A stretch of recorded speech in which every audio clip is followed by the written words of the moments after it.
What's up, guys? It is Utaku Bros back again with another video. Now today we are officially getting into chapter 1060 of One Piece. Now you can really see Luffy as the main character right there at the front in gear 5th. So this is one of the few panels that I like the most because we get to see Luffy in gear 5th, and that is so freaking amazing. And you can just see him, he's just using the Sun God Nika model Mythical Zone fruit of the human body, so he can transform his body into anything, which is one of the best things I love about this chapter. So as we get into some of the rear heart with him and the crew, with Jinbei and everybody basically being upon the Straw Hats and enjoying their time. So as we go down, we basically go into basically the mail came in and they already left Wano. It's been a couple of days, and as they see it there, some of these crocodile monsters that are just around them, they say Sabo wouldn't do something like that in a million years. I'm here with you. So basically Luffy's hearing the news that Sabo killed King Cobra. Now that is one of the best things that I see so far. And then as we go through this chapter, which is what I love so much about it, they already got what's his name for knowing about Pluton and Poseidon. So now he knows about Pluton and Poseidon. The Straw Hats basically cuffed him. He is a devil fruit user, so he is right over here. I'm not sure if you've seen him, guys. I forgot his name again, but he was in the previous chapter. I have to recheck on the name system here. But yeah, as they basically, Luffy's basically saying, set a course for Alabasta. Let's go there. And then Zoro's like, look, they're not there, bro. Plus, if you were to sail there, it would make no sense if we would go. They were like, dang, then let's go to Marijuana. Like, come on, man. You the Celestial Dragons, all the Marines. Do you really want to go there right now? You feel me? So as we just go down, basically, we see Alabasta was ruled. They never connected with anyone that was in the past of Alabasta. So this is pretty much an amazing episode because Luffy and the gang is basically getting the exposition on where everybody is at, where everybody, like Cobra, where is the way to find him, what is the best way to do it.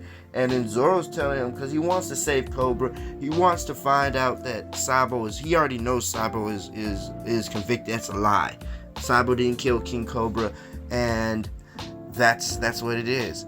But as we're going right into this chapter, Zoro says, don't you say Ace, he has his own adventures? And Luffy remembers what he said. He goes back and then he just remembers what he said. He can't say nothing. So Sabo has his own adventures. So as they're basically looking through the thing, and they're just insulting Zoro because Zoro doesn't want to go back over there. And it makes sense for Zoro to be like that. Like, come on, we're not gonna go back over there. It says there's some mix up. Turns out Crocodile and Mihawk were following underneath Bucky. He was like, the Cross Guild founded the bombastic clown became an emperor. He's like, Luffy's like, there must be some mix up. Oh my god. And as they basically think, they just basically right there on the thing, Luffy's just calling out his dream. As he's just on the thing and he's just telling everybody what his dream was, and what Ace's dream was, and what Sabo's dream was. Luffy is giving everybody a panel of what his dream is, and we basically see everybody's reaction, but we don't get his dream. And I think his dream is either have the biggest party over the red line or something like that. But it's gonna be something like that, like a party. Like everybody on YouTube comments, everybody's just saying, oh, it's gonna be a party, it's gonna be a party. So I'm guessing most likely it's gonna be a party. And we have everybody's reaction to this. Oh my god, guys. So as they say this is impossible, Luffy's just laying his head, smiling. He's like, that's what I want at the end of my dream. And as Luffy's just smiling, everybody's just smiling, laughing in the crew. Luffy says, that's totally awesome, that sure sounds like you. As Luffy and everybody's just there, just laughing and stuff, we see Frankie there, and everybody's saying, it's been a long time since the last poneglyph was last seen. So now it's been a long time since that last poneglyph was seen. So we're basically going to the Navy HQ in the world. So basically we're getting into a part where the Navy HQ is basically, as you can say, guys, the communications team. The communications team are influencing these Dende Mushis, and then he says one of the million nations rebelled a few days ago. It would be a placed idle factor for Sabo to seek refuge. I see, so it's an unlucky man. No, this is fake. And now Sabo-kun, as they, oh my god, don't tell me this is gonna happen, guys. This is gonna be insane. This is gonna be insane if it really happens. Right now we see Dragon, and we see Sabo talking to Dragon. Sabo's talking to Dragon. It was, and then Sabo talking, it was Sabo. It's Sabo. It's Sabo. I wasn't the one who killed Cobra. And as everybody's just happy saying that Sabo didn't kill Cobra, and then Dragon's just like, I saw something unbelievable. And then it's just fading out. The clouds are starting to get dark. Are those clouds? It's almost like there's something up there. There's something huge up there. And as they basically kidnapped they imprisoned the original king and the creed, he says the words for treason, you will be impaled. And that's like, nah, they're gonna leave them in jail. But it happened in the throne room in Pangea Castle. The signal cut the signal to the transparent dividers. So basically, they say cut the signal. It happened in the throne in Pangea Castle. I thought there was no king of the world, but the empty throne I saw, and then it cuts off. As soon as it cuts off, basically, as far as surveillance diminished, Sabo's just looking up. He's just going back. He's looking up. As he's looking up, where's that shadow? No, the transformation center as usual.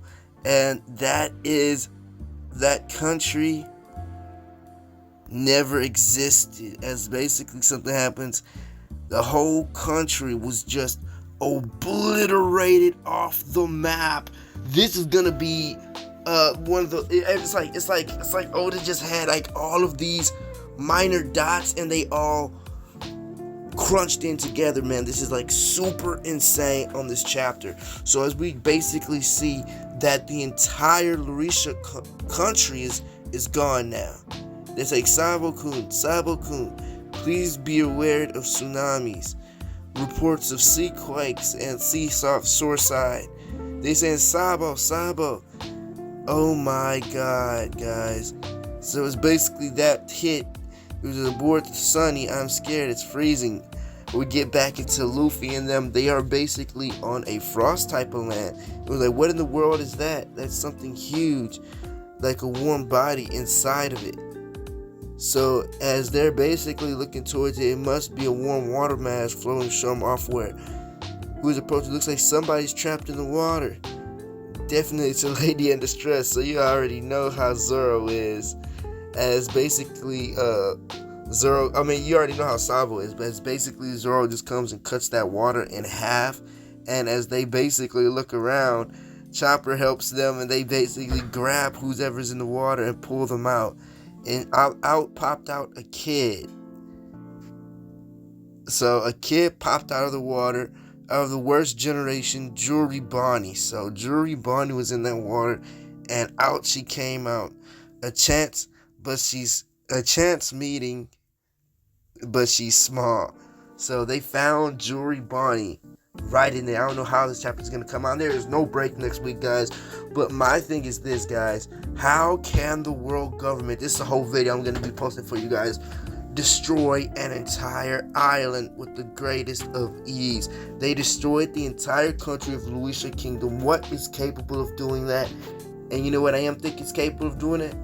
Pluton. So there is a chance that the world government must have Pluton, and that's what I think it is, and that's why I think that is the national treasure of Mary Joie, Pluton. But yeah, this is this is the craziest chapter even after Luffy awakened. This right here is one of the top 10 chapter in One Piece, and now we're gonna see like how is this, and we see Imu-sama, guys. Imu-sama is in this chapter, so this is just the craziest feat ever. So yeah, this is like one of the craziest chapters ever. I'm gonna be doing another recap because this is just so much to break down. I was just going over a raw review with you guys, but yeah, it's super insane. So if you guys like that video, like, comment, and subscribe. Let me know what you think Imu-sama is doing. The Great Cleansing. This is going back. They are eradicating people. So this is just insane, guys. Insane. Top 10. Just insanely crazy. Oda, what are you giving us? I feel like he's giving us some major STD, some major drugs right now, because I am so wired on One Piece right now. So yeah, guys, let me hit y'all up in the next video. Peace.